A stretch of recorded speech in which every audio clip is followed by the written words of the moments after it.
We are now recording. We are live, as they say. No, no, I mean, I'm not my handy-dandy microphone to speak into, so I don't feel like I'm live, but this is more like an actual video, so I can just be free. It's a special features video. Exactly. This is the kind of thing you'd find, like, it's like one of those scheduled special episodes of a series, like on a night that it's not usually on, you know, or it's kind of like or the it's one of extra those on the like DVD. Yeah, or it's like one of those after show talk shows where they tell us exactly what we just saw, but mildly more excited. After Trek, except we're talking about things that have been released for years now. Way after Trek. Getting into it kind of right off the bat, I just did a calculation in my book, which I have here. And the movies we have chosen to examine specifically over the course of this podcast and now today in our epic retrospective. Okay, maybe not epic, but my point is just looking back on all three and getting your perspective, because, I mean, you're like, you are the encyclopedic Trekkie to me, so I you know, in my life. So you're my encyclopedic brain, my hive mind of knowledge. But the motion picture, which was released in 1979, Generations in 94, and J.J. Abrams' Star Trek in 2009, were each 15 years apart. What the hell? Yes. That's crazy. Was that intentional? Do you know if that was intentional? I don't think that was intentional. I don't know for sure if it was intentional, but if I know anything about Star Trek planning, it's very much like these coincidences just happen, and then the fandom is so involved in their conversation and in their theories and their hive mind, can we use that word, that they're just like, oh, they must have planned this. It must have been planned out. There's a possibility that the 2009 Star Trek was specifically planned for that sort of era because that was around the 50th anniversary of Star Trek, or it was approaching that kind of time. So they probably may have done like we're planning this for this particular period of time. However, I don't think that was on purpose, but it's a nifty trivia tidbit. I just thought that was a really like interesting coincidence, because I'm like, I don't know, each of these films to me, about defining a new, well, then again, the motion picture wasn't about defining a new era. It was about, you know, kind of. Well, it kind of was about defining a new era because because I suppose like the new era was initially defined by the reruns that were running on TV in the 70s at the time. That was when it was actually redefined. But the movie itself was redefining Trek for, well, obviously a film atmosphere. Like, it's not just television anymore, it is movie. So in a way it did redefine the series, or at the very least it showed people kind of, although the success level is debatable depending on what you think about this movie, it showed people that Trek could be a movie. And they have Star Wars to thanks for that, actually. So oh, for sure. Well, and me and Clint were talking about this the other day. And we're going to talk about Galaxy Quest, and we want to have you in. The unofficial Trek movie, yes. But, yeah, it's just, I think that's also true of Generations as well, right? Like, even though it comes as the series, it's, you know, spinning off of, or sorry, continuing on from ending literally at the same time that came out, it was also about redefining the next generation for film and, you know, taking that leap. It was about going where no Trek has gone before, you know, every time it's like, you know, where this Trek hasn't gone before. Yeah. You know, in the case of the motion picture, it was the original series, TNG Next Generation. Absolutely, 100%. 100%. Can't quite say that about 2009, but I think, on the other hand, you could, because it's like, we're making new out of the old by literally making this alternate universe. Yeah, I was going to argue, if I could just pop in there, it's very much like 2009 was very obviously a reinvention of Trek. Like, it wasn't just we're adapting this. It's we're making our own story, just using things from before. And it, like, I guess, following in tradition with a lot of movie adaptations of old classics, it attempted to bank on the nostalgia of the old, but they wanted to make something completely different. Right. It's a safety net is what it is, essentially, because like that the nostalgia factor is going to bring people in. Like that's an automatic moneymaker right there. You know that already. So they're banking on that fact. So that way they can pretty much do whatever they want. And J.J. Abrams illustrated that he did pretty much whatever he wanted, because it's an alternate universe. So now it doesn't matter. We could be ducks in this universe. It doesn't matter. Okay. Because we can basically do whatever we want, but we're banking on the fact that you recognize these characters, you kind of recognize the situation, so we've already got you hooked. Give us your money. Listen, I don't know. Okay, me and Clint just recorded our podcast on 2009, and I get it. I understand where the hate comes from, and where the intense criticisms come from. But I think that Star Trek 2009 is an excellent film as a film. Yeah. Maybe not as a Star Trek film as we've known them, but I think also that's the point. I mean, can you really criticize it as a Star Trek film if it is actually saying, and right from the beginning, basically markets itself, and also in narrative designs itself so that it's saying everything that came before is respected and is there, still happens, everything is within canon, but this is just its own separate thing. Literally does not affect any of that other than the card being a card now, right? Like that whole series taking place after. But that's just because Alex Kurtzman, right? Yeah. You're not a real Trek fan unless you would beat the following in a fight. Here's the thing. I'm going to fully agree with you in that Star Trek 2009 is very much, it's an excellent movie. Like, it's well put together. J.J. Abrams is good at his job. He knows what he's doing. Okay. Yeah. However, we've discussed this before. It's not a Star Trek film. And the fact that it's not a Star Trek film is very blatant the entire time. Like, they're not trying to be a Star Trek film, which you could very easily, I agree in that particular case. Like, they're not really trying to be a Star Trek film. So, like, if they've made a good movie, does it really matter since they're trying to reinvent themselves anyway? My problem with that, if I may, is more like, if you wanted to make your own film, you need to understand that by utilizing characters that already have a history, you are not going to be able to fully separate yourself from that history. It's impossible. It is 100% impossible. Like, you are never going to be able to reinvent that entire thing, no matter how hard you try. So even if they utilize the excuse, if we may, or the very convenient plot hole of, well, this is an alternate universe, you've still banked on the fact that, but you still know who these people are, so you're just going to get all of that weight on top of you. So it really doesn't matter what you do, because if you want to give Abrams a little bit of credit here, because you absolutely can, he was kind of in over his head at this point. He didn't watch Star Trek when he was younger. He never liked Star Trek. They kind of hired him because he was like in pilot testing for his Star Wars film that he wanted to do, right? Which we all saw how that one turned out. But what I will say about that, I don't blame him for that, or even the rise of Skywalker, because I feel like I think he had no control over a couple of those. Yeah. Well, and I think with 7, it was another situation where he was in over his head. He was way in over his head. I think in that particular case, what his advantage was, he had new characters, but the problem was you also have that nostalgia weight on top. You are going to consistently be critiqued no matter what you do. So if you add his lack of knowledge of the Trek universe, plus this, just everybody's going to critique you regardless of what you do. Even if you made the perfect Star Trek movie, somebody's going to find something that they're angry with. Right? Yes. So this deck was stacked against him from the beginning. He had no chance.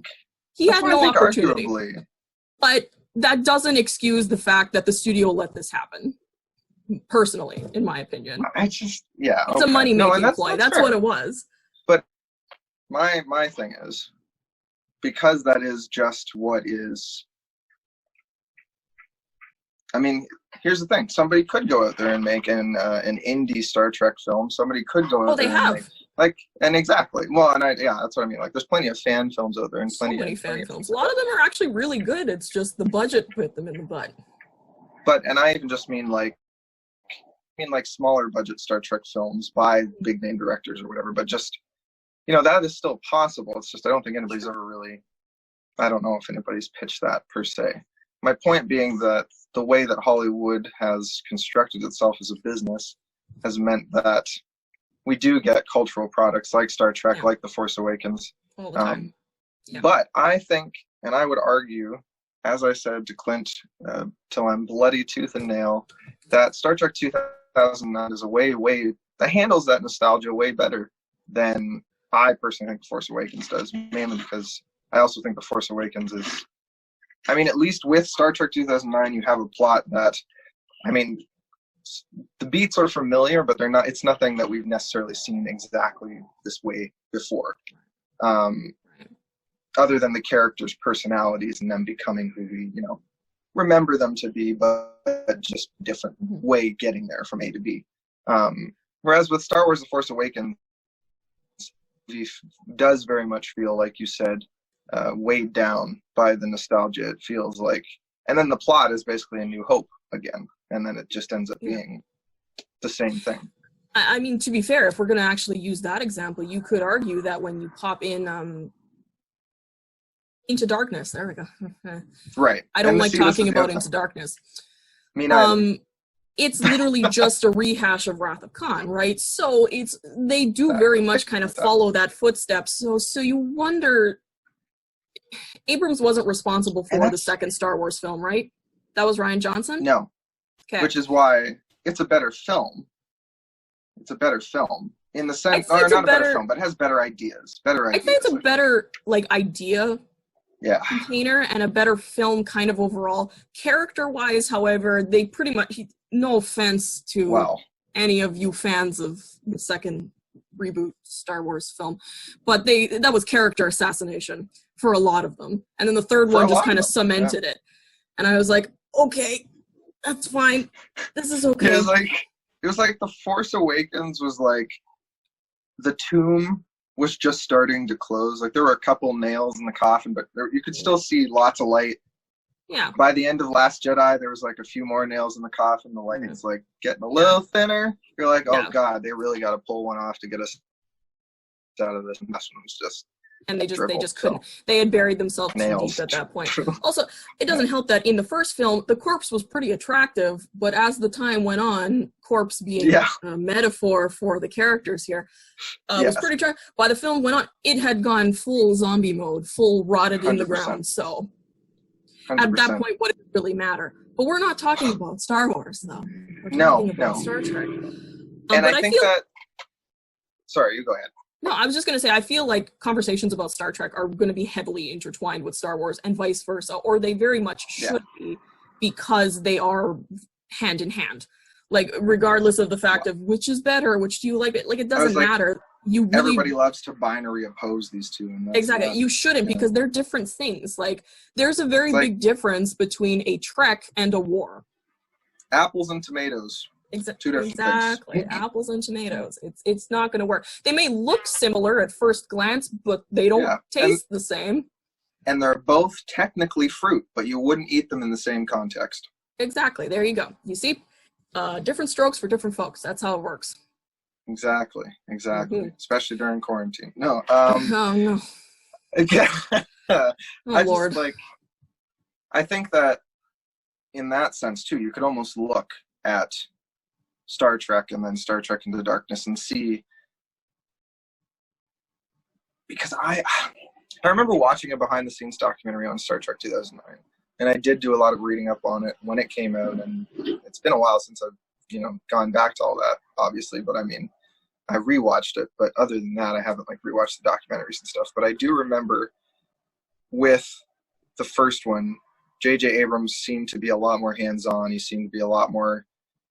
I feel like that was his time of creative, like he had it. He had that fire. He caught that lightning in a bottle with his ideas that made Star Trek a word that I know a lot of fans hate, but I think more accessible to general audiences, which Sure. Yeah. I wouldn't say that about the new Star Wars trilogy. I would say what that did was just re-pump the nostalgia into like society so that kids can remember what Star Wars is before it dies out. And I think Star Trek, if 2009 had failed, we would be in a rough spot still probably when it comes to anything new related to Trek, I'm sure. Oh yeah, 100%, absolutely. Right. So I think we have Trek was hemorrhaging at that point. It was very much like running on empty. They were already running on empty by the late 90s. You saw what happened, and then with Enterprise, that was a whole other situation. People were they were sick of it. They didn't want to watch Trek anymore. So you do have to thank them mildly for that one, especially if you are a fan of the more recent Discovery and Picard and things like that, because it was very much, I don't want to say inspired by Star Trek 2009, but it was very much like given that opportunity to exist because of Star Trek 2009. So, and I wouldn't say it doesn't embrace, like everybody's pointed it out at this point, that at least the first season especially, and then definitely does this, leans into that aesthetic from the 2009 film, a little darker, a little, just a lot more grungier sci-fi rather than Though I would argue that Deep Space Nine was already doing that in the 90s. It's just nobody was watching Deep Space Nine in the 90s. So totally can I give him full credit for inventing the dark, gritty Trek? No, absolutely not. No, and of course but the modern dark, gritty Trek, yeah, 100%. Well, and I just even mean like the shaky cam and the lens flares and now those are things that I criticized in our podcast. Like, I mean, the lens flares are a lot. The shaky cam's a lot. It's too much. There are certain things I can overlook, but that's something that's distracting to me in 2009. Here's the thing too, to go back to the point you made before about in defense of J.J. Abrams, because I do think he deserves a defense in these particular cases. Like, I don't think he should be ripped apart. However, I will, and I hate saying this, you know me, but I will play devil's advocate really quick and say that I don't think that he's any more immune to criticism over what he's been doing with things than any other director is. Does he deserve all of like the destruction he's getting? No, absolutely not. I think that's like, it's overkill. However, just because he was trying hard, and like that's a really good excuse people like to use for things. It's like, well, they tried really hard. And it's like, well, good for them. Like, they tried really hard. Yeah. But he tried hard. That doesn't necessarily excuse the fact that the final product he made wasn't where it should have been, especially considering Trek's history was running for over near 50 years at that point. Like, it's not like you didn't have a series Bible. Like, you had plenty to work with. It's just, it kind of felt like, I don't know how many of you guys know this, or I don't know if you know this, Austin, but Walt Disney back in the day, when he used to adapt fairy tales, he would get his team to kind of go out. There was like a whole section of people who would go out, find stories, bring them back to him, like say, we could make an animated film out of this one. Right. And a specific example of what I'm going to talk about right now is The Jungle Book. That's a really good example for this one. When he was presented this, he read it through, and when on their first story pitch meeting, he showed everybody the book. This is alleged. This was a story told. But he showed everybody the book, and he said, how many of you have read this? Not a lot of people put their hands up. They're just like, oh, yeah, kind of, sort of. And he goes, good. Good. And he tossed the book away. Yeah. You don't need it. We are not following anything of what it's doing in there. Which to me, first of all, suggests why Disney's The Jungle Book is the way it is, instead of being like the kind of darker, grittier, if we can use that word again, what it was actually supposed to be. It was very much creator choice to be like, we have this material that we can work from. We have all of this established pre-canon we can work from.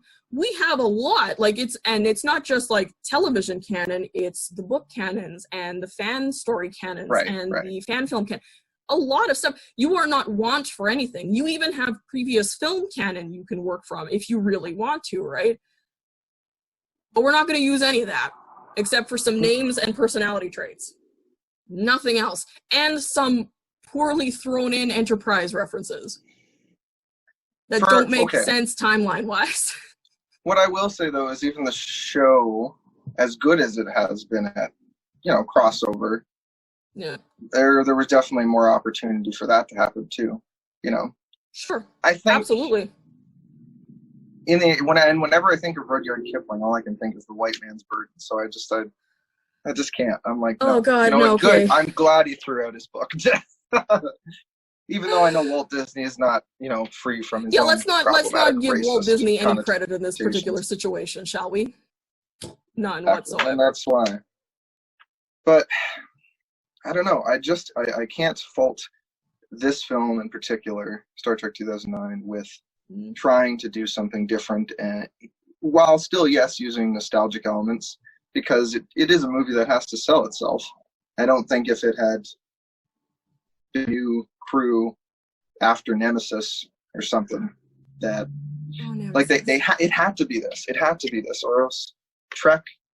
And I mean, you say what you will about Discovery, but once again, it's another thing that's bringing in more fans. It's another thing that is reinvigorating the fandom, so that I mean, I don't think Trekkies or Trekdom would ever go extinct. I really don't believe that, because there's just so many hours worth of content and so much material. Like, there'd always be somebody discovering Trek for the first time, or for the 8th time, or whatever it happens to particularly be. But at least now, I think it's like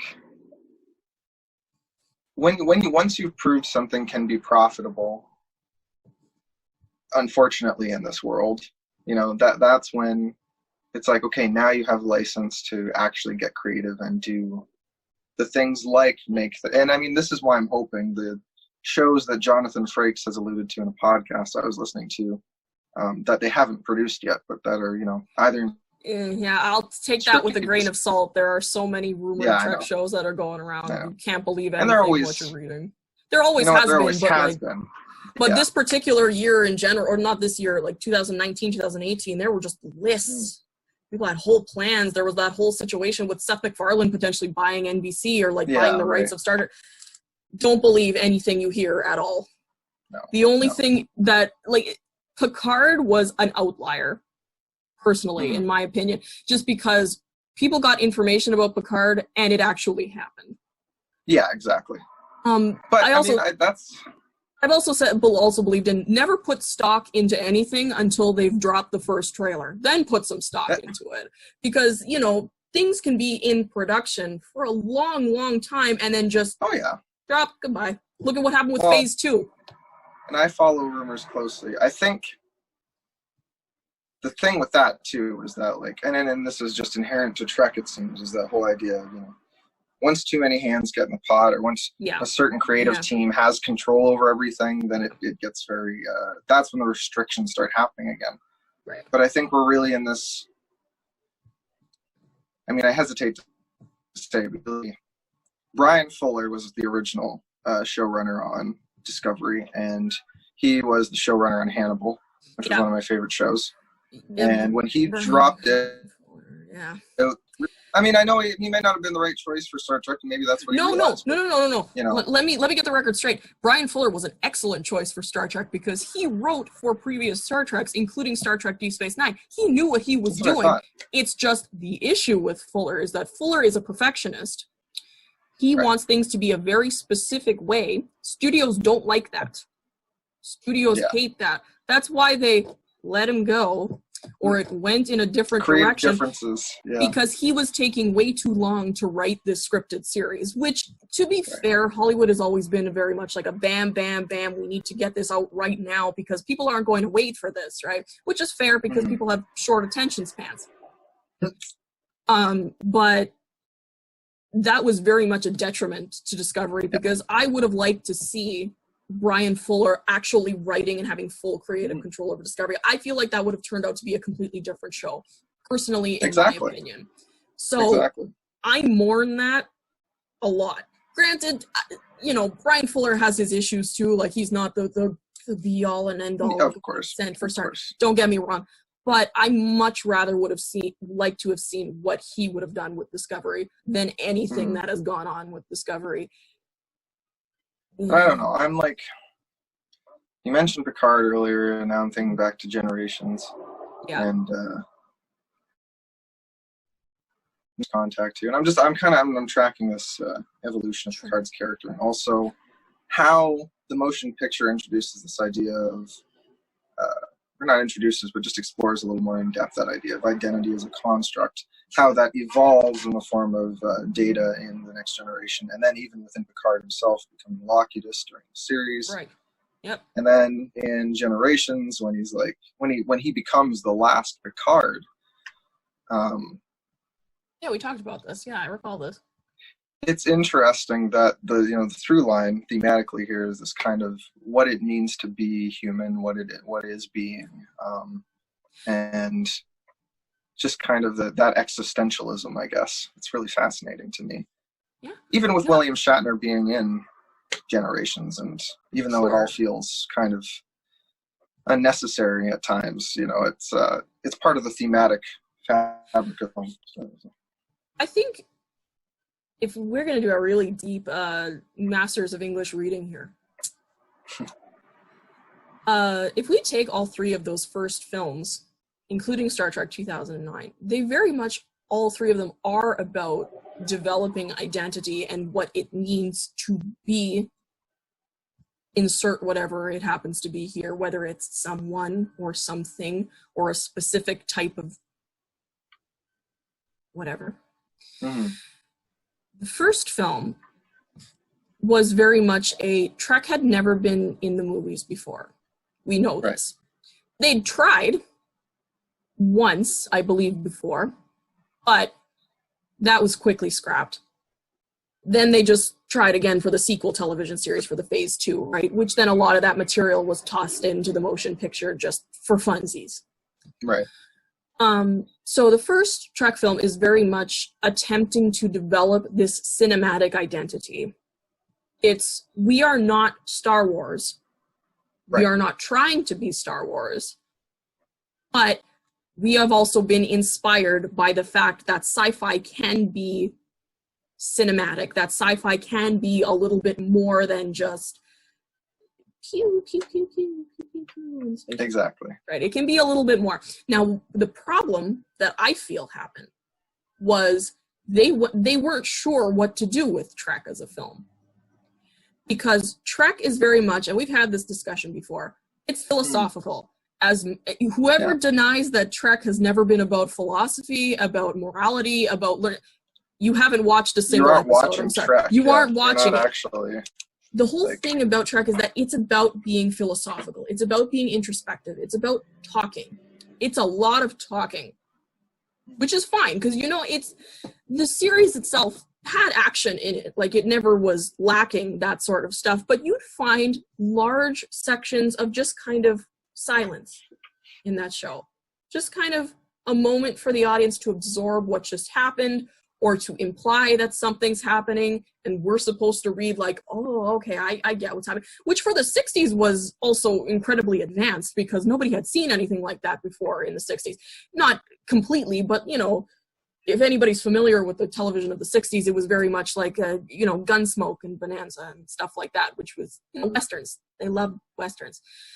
So, which are also, like, side note, which are also very, not infamous, but like, they're known for their stretches of silence as well, but they're not necessarily known for their philosophical prowess, No, they're more just like, we have long stretches of silence, you figure out what's going on, cool, okay, excellent, and then we have, Westerns do play with morality. Sure, yeah. Too, I think it's often, like with Westerns, it could be more complicated the way they play with morality, depending on how you read it.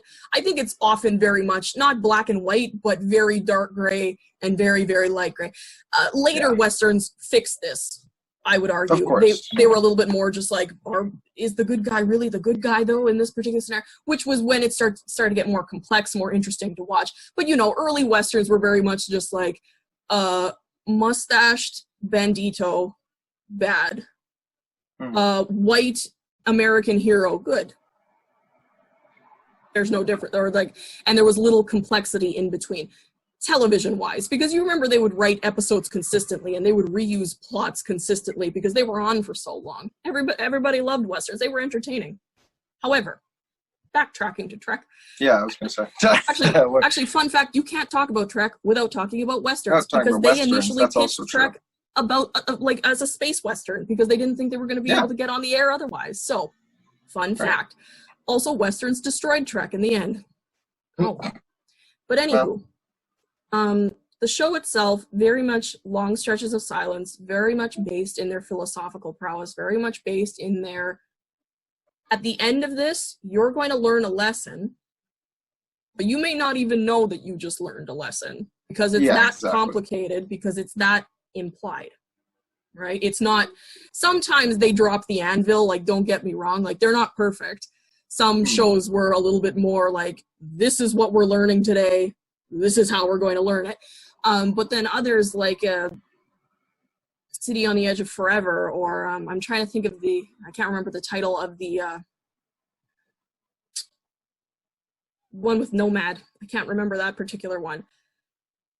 We're very much like subtitles really, but you know what I'm talking about though.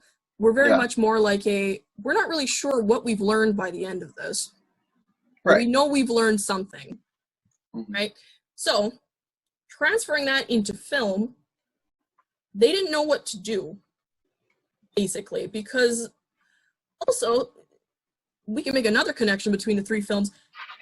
Motion Picture, Generations, and 2009 were all made up of pieces, whether they be recycled pieces, whether they be pieces of different characters that they wanted to stuff into one particular film, Generations, or... And in the case of Generations, literally recycled pieces. Literally, right? Or in 2009, where it's like, we're taking what we want from canon and stuffing it into one container, right? It's pieces. Now, the argument of whether or not the pieces actually work together, that's an entirely different argument. But all three of them are very much, I won't say disjointed, but they seem disjointed in very specific ways, you know? For the first one, the disjoint comes from we are so amazed by what we can do with technology now. Like, we've never been able to show the ship before, which, to be fair...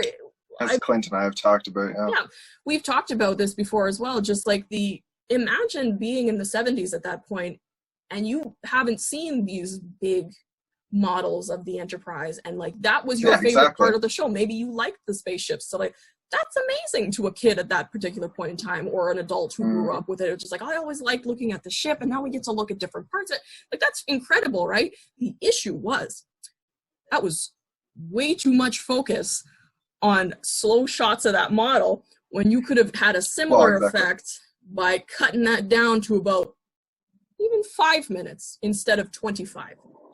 You know what I mean? That's why Clint was so happy to watch 2009. The shot of the ship is nice, succinct, and then you get it just over, right? I will give him that credit. Star Trek 2009 is very much like we know, you know what this looks like. We know you know what this looks like. But they still give you nice shots of the ship. But they still give it to you briefly. Just very briefly. Just so you know. You know what this is. You know what this is. That's what 2009 feels like to me, the entire film. Just like, you know what we're talking about. You get it. You get it. Which is good for the old Trekkies, but it's not very good for the newer audience, where it's just like, we kind of know what you're talking about, but at the very least, you've made it basic enough that we don't really need to know what you're talking about. Well, and I was going to say, I don't think it's too opaque, though. I would argue that the 2009 one isn't too opaque. And that those little things, like, you know, Archer's prized beagle, are still funny. It doesn't make any canonical sense. Sorry. Archer was an old-ass man at that point. He was probably dead. Maybe he had another beagle. Maybe, like Picard, he lived to be almost over 100 years old. Although, he, too, was placed in a... Spoiler. Yeah, we can't... Yeah, no spoilers, because Clint also hasn't watched it yet. Right. Like, oh! Yeah, I agree with your observation / criticism that each of these films has a certain it's a disjointed connection of elements from the series. It's just right? pieces. All three of them. What I would argue again is that I think that 2009 does it in a way that is more digestible, even for a casual Trekkie like me. Sure. As opposed to a hardcore Trekkie like you. so that it didn't offend me to see those things or to hear those things. It was just like, and you know what? To be fair, this is where we differ too in terms of Marvel movies too. I know that it's no different than me going to the comic book store and buying the cheap 15-page thing, colorful, whatever. Same thing. Sometimes, I mean, and especially these days, like comic books have gotten shorter. The stories have gotten more repetitive, even more and more repetitive, rehashing. That it's nice to actually most of it's been done before. That's why I like that the movies take a synthesis of elements from the lore, and I think that works better in comic book form because there's just so many iterations of each hero that you can do that. I guess I would make the argument that I think you can do the same for Trek as long as you're doing what they did and setting it somewhere outside of the Prime universe. On the other hand, I understand how that can be seen as a cop-out in narrative storytelling. However, I think if it's handled the way it was in the first Star Trek, I think it actually works effectively to also make the narrative still impactful, still emotional. It still also makes us wonder whether any of or all of these characters are going to make it out alive, because anything could change. Spock could die tomorrow, and this young new Spock might not live the whole time that the old Spock lived. Although that wouldn't make sense because then old Spock would disappear probably. No, it wouldn't, because it's in an alternate universe. No, so it'd be like the Endgame kind of time travel, right? So of course, this is where time travel always unravels. But I think that's why anything like that, it's always going to be tricky. Yeah, I think people rely, and by people I mean Hollywood executives, rely a little bit too much, and this is just a critique about time travel films in general, or time travel shows in general. They rely a little bit too much on the, if we may use a Doctor Who quote, the timey-wimey, wibbly-wobbly stuff, where it's just like, we can't explain this, so we're just going to say that it's an effect of the time travel. We can't explain this particular thing, so don't look, it's an alternate universe, we can't tell. Now, I have a question for you. Okay. This consistent sort of idea that's coming up where Trek 2009 was accessible for most audiences to get into being a Trekkie per se, or at the very least to get a generalized idea of Trek itself, which, yes, point in its favor most likely. However, here's the question. If the film is essentially a generalized action film with very little allusion or specific allusion to its source material, or I guess following of its source material, aside from some kind of general, the basics, the important things. So it's more like a generalized sort of sci-fi action film. What differs it from any other action film or sci-fi film that has come out in the past decade or so, aside from the Trek label? Because that's your question has revealed to me what the fundamental issue is here, and I think, and as I said on the podcast, which you haven't seen yet because it hasn't been edited and released yet. Yeah, I don't get like previous access to these things. This is maybe one day. We'll see. Mm-hmm. You are a VIP, so it's okay. The fundamental issue here is that we both see it. We just both see it differently. As I said in the podcast, we're probably going to have to agree to disagree ultimately on this, because I think 100%. It is that I still identify it and identify elements of it still with Trek more so than I would say. Like, I agree that it's an action film, but I still, in my mind, call it a Star Trek film, and I still would defend it as a Star Trek film, not as what has become known as the traditional Star Trek film. But I like when things dare to be different. I don't like when they're dumb, but I felt like the first one wasn't. I think the second one is. And I think the third one was a soft cushioning of the trilogy, basically just to lightly land on our wobbly feet. I think that the third one is it's actually not great, but it's not. No, but the third one, I don't know how popular of an opinion this is the only one of those, that new trilogy, that to me was just like, yes, this is a Star Trek film. I get it now. This feels right. I agree with that. The other two were just like Like they I had will agree with that. elements, like they you know what frustrates me the most about the new films? They would always approach something. You always got this feeling where you were sitting in your seat where you were just like, oh, okay, we're getting into a good place here. Where are we going with this? And then, sorry, I have quarantine brain. And then they'd dump it. It'd be over. Just like that. They would approach something that maybe was suggesting, we keep coming back to the Enterprise thing, but it was just like Archer's Prize Beagle reference. Yeah. Where, like, if you know Trek trivia, you're like, oh, okay, they're making a reference to Enterprise, which I must commend Discovery on making reference to Enterprise. Please include Enterprise characters in your show, Discovery. Love, Teana. For the love of God. For the love of all that is good and holy. But they would approach something and you'd be like, oh, okay, gotcha.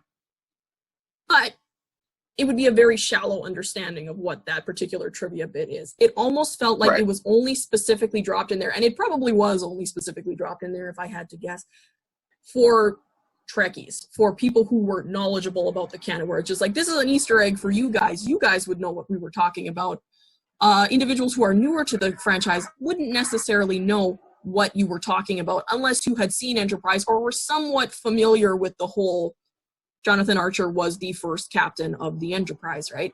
But that, I think, in general, is just my critique of the three films, mostly the first two, where it's just like, you'd approach it and you'd almost get somewhere. Like, you remember when we were watching Picard, and it was just like, finally, some good Star Trek philosophy. Like, we've been waiting. Finally, some good fucking food. Yeah, exactly.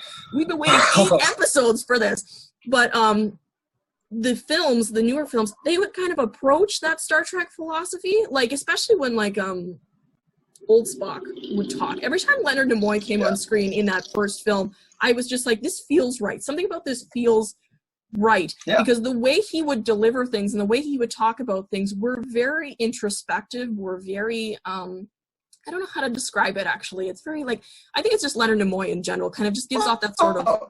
Yeah, I was like, this man has lived with the character and up until his death. He knows, right? So, like, they'd approach things like that, and you'd get really invested, or I personally would get really invested, because I'm like, yeah, I would have loved if they had gone a little bit farther with this, or if they had taken this in a different direction, because it seems like it wants to be, but it never follows through with being Trek. I put those in quotation marks because the definition of Trek is large. It's extremely large. Yes, exactly. Yes. Exactly. Yeah. No, I think the feeling you're describing to me, though, is exactly that's the problem. You're thinking about it as if it's trying to be a certain kind of Trek film, and it's not. It's really just meant to be. And those things are what I would call Easter eggs in my Marvel movies. You know, things that as a comic book fan I could be like, oh my God, that's the Eye of Agamotto in Thor. I wonder if we're going to get a Doctor Strange movie. You know, maybe not 10 years later like we did, but still, things like that. You know, and I guess, you know, I understand then from the perspective of a hardcore Trekkie, you know, why it's frustrating that this film, because while on the one hand, the commercialization of Star Trek allows for more cultural products to be made based in that universe. It's a whole documentary about that. Right. It also, on the other hand, opens it up to that kind of, in this day and age, what I would call MCUification, you know, that Marvelification, which, I mean, Red Letter Media talks about all the time when they're reviewing Discovery, and, you know, one-liners, and then, you know, little doses of humor in there that's a little uncharacteristic of Trek, but just kind of like your general. Yeah. I'm not a Marvel fan, so I can't really commend Marvel for anything. Because I don't know enough, honestly. So That's I don't, fair. And I'm one of those people where it's just like, if I don't know anything about it, I don't have any right to say anything. But that's, you know what? No, yeah, sure. Sorry. That's why, when it comes to my defense of Star Trek 2009, I'm watching it more as a film fan. Sure. and appreciating it as The film. as a film, and also as a gateway for people who can be introduced to light elements of Star Trek and then dig deeper when they actually discover the series. Sure. I think that's a good point. Excellent point. It is a very good gateway because it is a very soft Trek. The only thing I could put in there is kind of similar to the Marvel movies, where it's just like this MCU-ification, where you're essentially watering down what these who these characters actually are, or what these characters actually have done throughout their canon, or whatever you're doing. It's an excellent introduction. However, you wonder, because fandom has this big problem as well. Trust me, I know. Where when you get new fans through this film, and then they go back to the old source material, they're not prepared for what the old source material actually is. I guess that would be similar in the vein to Marvel, right? Where it's just like Captain America, for example, is characterized in a very specific way in the MCU. However, from what I understand, my sister's a lot more knowledgeable about this, so I get a lot of secondhand information. But from what I understand, Captain America is a lot more complex of a character than they portray him on film, with a lot more elements of like his underdog backstory and the way he deals with things, and he's been through a whole lot of stuff. Again, very shallow reading of the whole thing. I don't know specifically, but if I, for example, became a fan, like I really like Guardians of the Galaxy, for example. I really like Guardians of the Galaxy, like the films. I enjoy them quite a lot, but I think that just kind of goes into my whole, I like sci-fi a lot. So the minute you start throwing aliens in there and space stuff, like I'm very much just like, I like this. It's just a basic superhero film, but I like this because it's added something different, right? Something less formulaic, if I can use that word, even though those films are very formulaic, like don't get me wrong. Although James Gunn's humor, I think, translates a lot better than some other Marvel films, but we're not talking about Marvel. But I really like the Guardians of the Galaxy films. However, if I were to attempt to go back into the comics, because I tried to do some reading about them, just like what were they like, where did they originate from, what were they actually like, where did they come from? It's different. It's very different, and especially the Guardians. It's extremely different, and like for me as a fan, if I were like a really big fan of Star Trek 2009 or Guardians of the Galaxy, in this particular example, and I went back to the source material, I might realize, wow, this old version, not the original version, I hear a lot of fans saying the old version, which is where remakes come into problematic territory, the old version isn't good. I don't like it as much. I like the new version. There's nothing wrong with fans preferring a new version. I was like, that's, like stepping back, don't get me wrong about this. But I think presenting this watered down version of these films, excellent for getting audiences into Trek, but it's only excellent for getting audiences into Trek that is like that. On the other hand, you make a film that's too specific, indebted to Trek lore, then you alienate people. Yeah. So there is no happy medium here. Yeah, there's no perfect answer, and that's true. We're not going to be able to reach like this is right, this is wrong on this. No. It's all subjective, and it's all about how you watch it, how you read it. Yeah. Well, I was even thinking about this as you were talking too.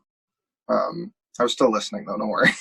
But this just popped into my head. It was just like, you know what? Alex Kurtzman is a self-proclaimed Trekkie. Now, this is a man who works in Hollywood and had access to Trek films and a lot of money to make it. So he might have just been saying that to get the opportunity to make big budget movies and have his own television shows. Though to be fair, did Kurtzman work on? Why do I have a feeling he worked on writing Enterprise and stuff like that? I mean, he might have. He would have been a young man, but he might have. He also, this is also, though, the man who co-wrote The Amazing Spider-Man 2. He co-wrote the Transformers movies, and he was trying to make that new Dark Universe with the Mummy and Tom Cruise and all that. So we all know how he well doesn't that have a great turned track record. Exactly. No. He doesn't have a great track record, and that's why it doesn't surprise me he was able to make a Trek film that pissed so many people off. Yeah. I just also think that I responded well to 2009 because I think, and you already kind of mentioned this, that it's a good foundation, it's a good base, and a base introduction, I think, personally, to these characters in this world. I think the problems come as soon as you get beyond this first film. Like, Star Trek Into Darkness is such a... That, to me, waste of a movie. That, to me, is the insult. Star Trek Into Darkness is where it moves into insult territory, full-on rehash, but also with problematic colorblind casting, and like it's the same movie again, and then with magic con blood that saves Kirk.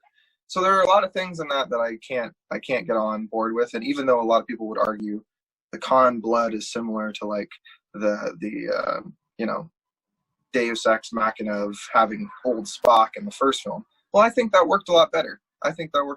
Personally.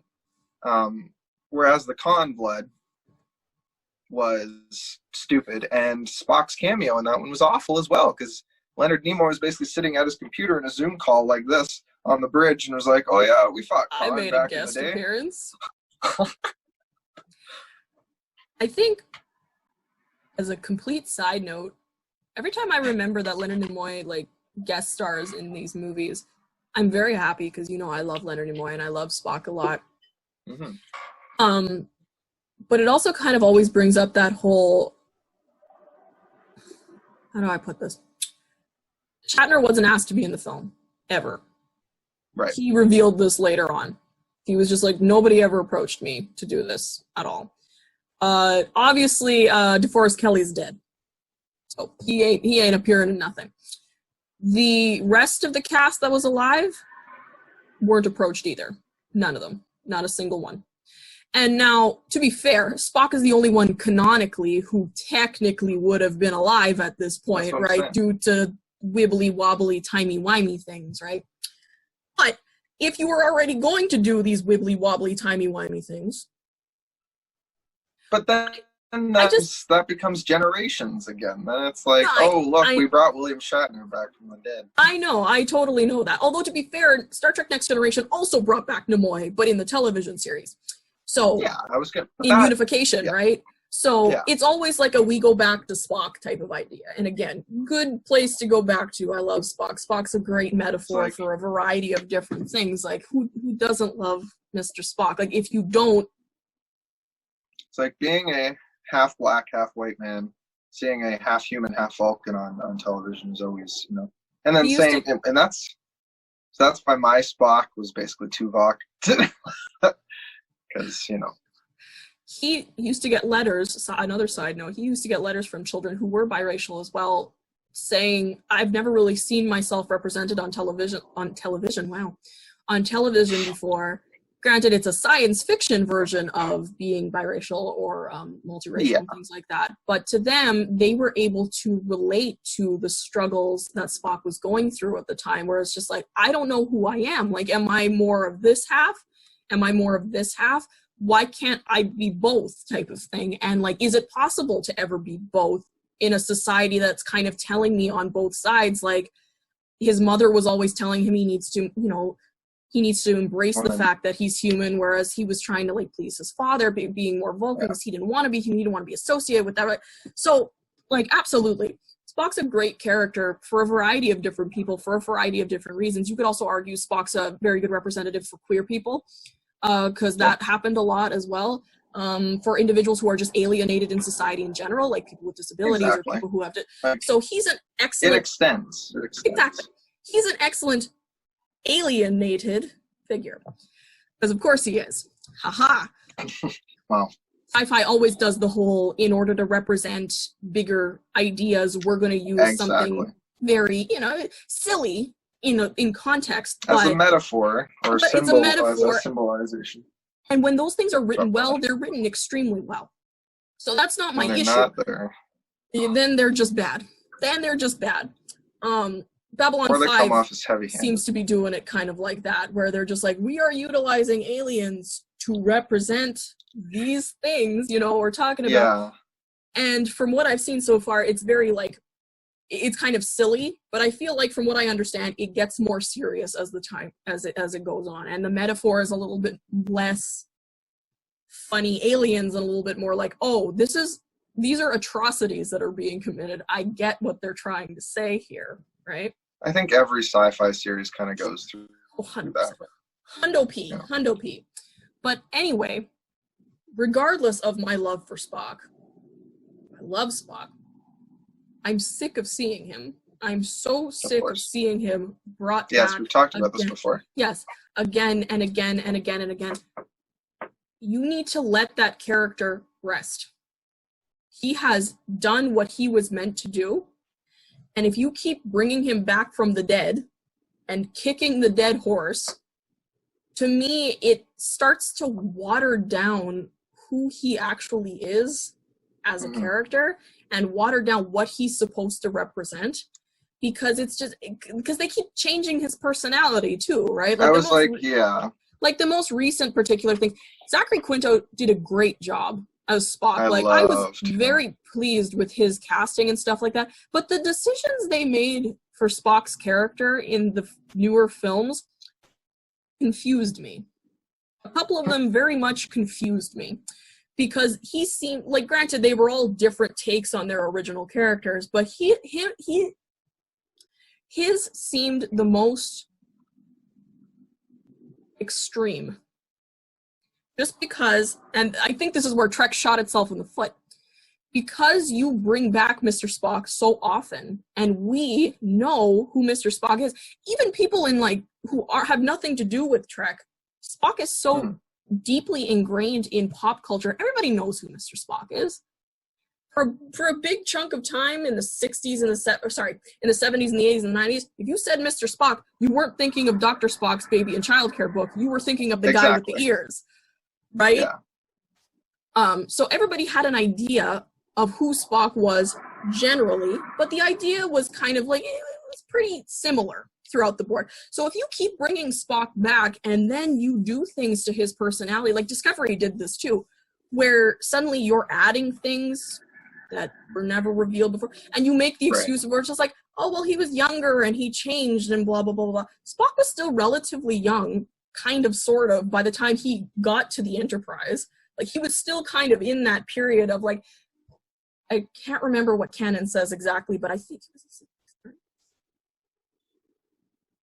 something like that. Which, with that in mind, sorry, go ahead. No, yeah, what's that in mind? I was just going to say, with that in mind, I think it's important to remember that, and when I'm defending the first one, because, like, I really hate looking at Into Darkness. I can't, I'm going to, scrub that from the conversation. I was kind of peeved with the fact that nobody else was asked back. I feel like that was disrespectful.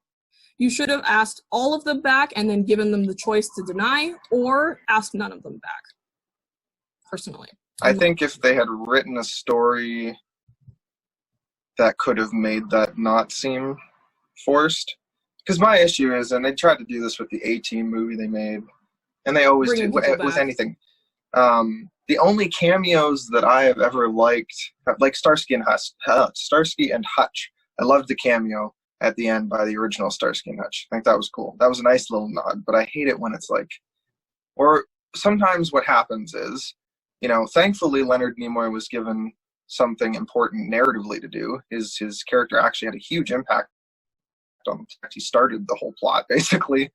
But the issue is then you face the problem that all of these movies, all 10 original Star Trek, sorry, not original, but like all 10 of the Trek, just all the movies have this problem where it's like, okay, then you would have two crews of full characters to be, like, you know what I mean? We would want to see what Michelle Nichols has been up to. We would want to see, like, it would be too much to just see like a brief passing shot of them all interacting and then be like, okay, now we're with the new crew, because people would be like, oh, I want to see those guys. Do you know what I mean? So then, if we may make the collective point here, if you would have been more interested with seeing the cameo crew instead of the new crew, does the new crew do its job of being entertaining or complex enough to hold a film together? Or are they very much just as disjointed as the rest of the movie kind of is? My argument is that the movie is disjointed because it's about the Time chaos. It's it's about the chaos that brought these characters that we know and love together to eventually become the characters we know and love. The whole point of the movie is that this isn't the Spock we know yet. This isn't the Kirk we know yet. They're still growing. They're still learning. They're not even until they become friends. And I actually think it's kind of beautiful that Spock gives Kirk a brief look into what that friendship is kind of all about, because it helps Kirk appreciate that even more. And I feel like, I don't know, I like that. That emotionally affected me. I was emotionally compromised by the film after that point. I think the problem I have is that we're going back to, if you know canonically who these characters are as an individual who likes Trek, even casually, they reversed their characters a lot. They changed up who... McCoy's perfect. McCoy is literally himself. They changed his story a little bit, but he was the only one where I was just like, he's written right. That's right. However, Kirk's canonical storyline is that he wasn't this, like, he was rebellious in his way, but he wasn't like steal my stepdad's car and drive it off a cliff type rebellious. He wasn't I'm running from the law 24/7 type rebellious. He wasn't that sort of individual.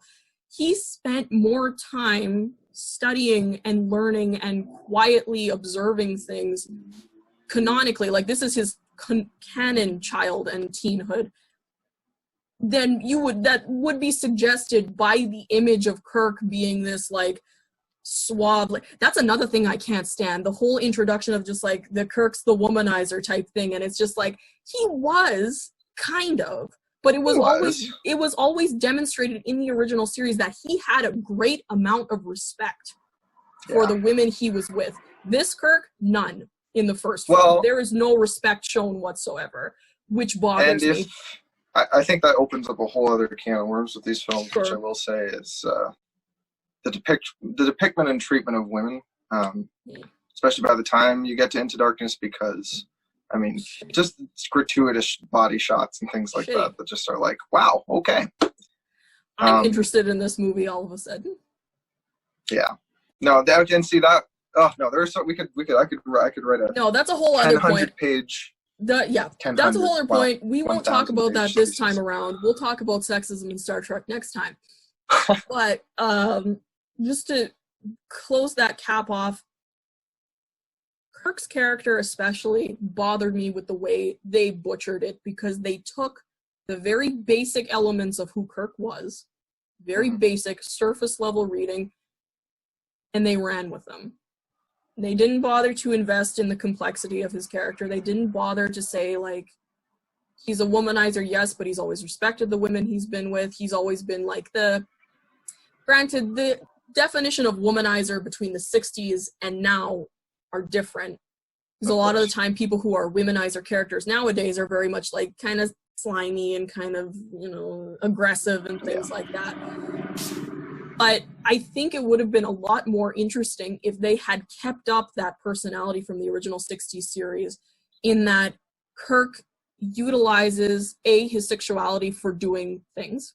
He uses it all the time to get things done, which was very much a woman's trait at the time. Right. And he still would have added oh, okay, interesting, gotcha. He was never like, hey baby, how you doing? Like that kind of like the shitty approach of Uhura in the bar. Like, I hate that scene so much, and because that was put in there so that Uhura could give the back slap, right? Where they just of course. Which to me also kind of just like it didn't need to be there. All it was there was just like kind of like a pre-connection before they got on board the Enterprise together, to add some like tension there, right? Which was like fair. Well, in the fight scene, so exactly. Get help from Pike and exactly. It was an exposition, essentially what it was. But so he was very straight, and he's very intelligent. Kirk is not just granted, you wouldn't know this by pop culture being like Kirk Fu and like look at how he rips his shirt open consistently, and like that kind of imagery. I think the film fails to highlight that it's like the film is in there, Kirk's intelligence, but it's implied. It's implied only subtly. Yeah, because you he's know, more. It's implied that his intelligence is. It's there. Well, just like even with the Kobayashi Maru. Yeah, it's like he's not utilized to its full test, potential. But, it's not utilized to its full potential. Yeah, exactly. It's that kind. Which is fair, like if you want to develop a standard action hero, but that's the problem. Kirk himself is a standard action hero in this film. He's not James Kirk. He's a completely different, shallow reading of who James Kirk is, and he is your standard action hero where it's just like, I learned to respect people because of my experience, I learned to respect people. Even, you know what I mean? It's a journey. It's a journey for sure, and it's not a bad character arc. Like, don't get me wrong. Like, it's a nice character arc to see him kind of evolve and learn over time. But he's not Kirk. He's not. He's not your Kirk, but he's somebody else's Kirk. He's not Kirk now. He's no Kirk, period. I don't care. He's somebody else's Kirk. Yeah, he's a new fandom's Kirk, but the problem is, I think why that bothers me especially is because we've had this discussion again before, and I'm going to wrap this up really quickly because this is a whole other can of worms. Star Trek is about gentle masculinity. It is not about crash 'em, bang 'em. It's not about action hero masculinity. It is not about like toxic masculinity. It is not about who's stronger than who. No, Trek has always made the effort to display gentle, non-threatening, non-toxic masculinity for the most part, unless the character specifically called for toxic masculinity in certain cases due to television plot reasons or whatever it happened to be, or due to upbringing, like for example, like Worf and stuff like that. Who's very much like but even Worf is very much like if you watch him, he seems very much like you're toxic, I will get in a fight for no reason type masculine. But then when you learn more about him, he's not. No, you realize that he's like that to mask the fact that he's always been uncomfortable with himself because he wasn't raised by Klingons. He was raised by humans, right? So like he's always felt like I'm not good enough type of scenario. So I need to take what I know and amp that up to 11 so that nobody questions that I'm worth something. And a lot of writers didn't do that very well. Like some of them did it extremely well, and like I commend them for it. Some of them not so well. It was an issue of taking only surface characteristics and being like, yes, of course Worf would say this. But my point is, when you go from a series that greatly prided itself on male intimacy and being gentle and talking instead of fighting and you take it to where 2009 took it, where Kirk is very much a toxic masculine figure at first. He's not so much anymore later, but he is kind of in the toxic masculinity. He's not so much later. Like later on, he's learned. But to begin with, he is very much. Except see, because this is where I think you're right, and I think though on the other hand that what happens in 2009 is by the end saves it from falling into this is completely just men punching each other. Specifically, when Kirk gets tossed off the Enterprise, lands on the ice planet, is found by Spock, finds Scotty, comes back. Yes, he has to make Spock turn violent to get him removed from the captain's chair. But so I think if we can bring up Into Darkness again, we saw that violence come up again and again and again and again. But that movie is literally, because I think up until the point in the 2009 film when all that other stuff happens, like, yes, it's very much representing that toxic masculinity. And then I think it unintentionally, or maybe it wasn't unintentional in the first film. Maybe that will be written there to, or sort of, underlying there to call back to the fact that it is about, well, and also, though, to call back to the non-toxicity. I think by the end, Kirk has learned to embrace his relationship with Spock. I think Spock has shown him that. I mean, even the fact that he lets Spock physically touch him to mind meld with him in itself is symbolic imagery, I think, for a film where Kirk spends his whole time being so guarded. Literally, both him and Spock. Yeah, absolutely. And I don't know. I think that's why the first film does a better job of representing, at least by the end, that there's this moral that you have to embrace your male relationships and I mean, yeah, fair. not in a toxic way. Whereas I Yeah. think beyond the first film, that's when it very much becomes, look, my ship is bigger than yours. You know what I Yeah. mean? It's a pissing contest, and it is very much toxic It masculinity. is. Yeah, just what. Yeah, agreed. I'm gonna respectfully agree to disagree in this particular scenario, because I don't think I can be swayed really in the case of, I will call it character assassination with Star Trek 2009, with particular character traits and relationships and how they got to point A to point B, just because, not that they're not interesting, because yeah, it is interesting to see people go from animosity to, you know, a kind of understanding to then later a friendship. It's interesting to see those sorts of things. However, modern television and movies, I feel, rely too much on that trope, where we've gone from animosity to friends. I feel like we nowadays especially need a little bit more of that, just that kind of connection, where sometimes, granted, this isn't like realistic. You don't always meet people and you automatically like them. But I think with Kirk and Spock especially, it's just, there was something always so nice about the fact that even from the beginning, if we don't take book canon into consideration, because book canon isn't canon, it's not canon. If even from the beginning, Kirk has always respected Spock as an individual. Always. Even if he was teasing him, he always respected who he was. He always respected what he was able to do.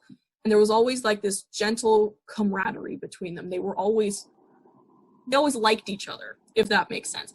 Like, were they always necessarily friends? I don't really know. Like, we don't know really what the past of Kirk and Spock was actually like, because again, book canon doesn't count. But there's also a Spock who watched Vulcan get eaten by a black hole. Yeah. I'd like to point out. I don't know, but I agree that modern television and movies do rely on that shit. It's too much of those sorts of relationships, because I feel like that's kind of been grown to be expected, especially with characters who are different. I personally like to see more of the, like nowadays especially, because I'm getting really sick of this trope over and over and over again, especially with men. I just want to see more of this gentleness. I want to see more of this immediate rejection of toxic masculinity right off the bat. Right. You know what I mean? Like, and it doesn't even have to be like non-threatening masculinity, because like that's a loaded term. I always found, like, the whole just like, what does it mean when your masculinity is non-threatening, right? Like, what does that mean?